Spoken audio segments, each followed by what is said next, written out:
দেখুন, মুর্শিদাবাদটা আদৌ ভারতবর্ষের মধ্যে আছে কিনা প্রশ্ন ওঠে, কারণ সেখানে সংবিধান, আইন কানুন কিছুই চলে না। সারা ভারতবর্ষে কোথাও কিছু হলে এখানে আগুন লাগে, রেল, বাস, রেল লাইন, স্টেশন পোড়ানো হয়। এবারেও তাই হয়েছে।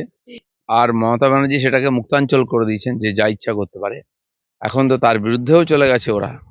মমতা ব্যানার্জির পুলিশ কেবল ভোটের দিকে তাকিয়ে কোনো ব্যবস্থা নেয় না, এবং এটা দেখা দেখি বাকি পশ্চিমবাংলায়ও একই ঘটনা ঘটতে আরম্ভ চলেছে।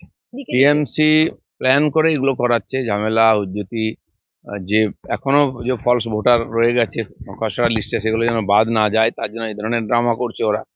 আর এখানে তো পঞ্চায়েত ইলেকশনের ফর্ম ফিল আপ থেকে আরম্ভ করে, নমিনেশন থেকে আরম্ভ করে সব জায়গায় দেখেছি এটা পুরো গায়ের জোর খাটিয়ে এখানে করানো হয়। তো এবারে নির্বাচনেও সেটা করার চেষ্টা হবে। মমতা ব্যানার্জি বলে দিয়েছেন, যা ইচ্ছা করো, আমি তোমাদের পেছনে আছি। পুলিশ তো পার্টির ক্যাডার হয়ে গেছে, পুলিশের কি নিজস্ব অস্তিত্ব আছে? কোন কাজটা তারা করছে? সাধারণ মানুষ তো পুলিশের উপর ভরসাও করতে পারছে না। তো সেজন্য তাদের মার খাওয়াটা তো দায়িত্বই আছে, কাজই আছে। বড় বড় অফিসাররা মার খান, তো দুষ্কৃতকারীদের নিয়ে রাজনীতি করলে আর পুলিশ তাদের সঙ্গে দোস্তি করে, মার তো খেতেই হবে।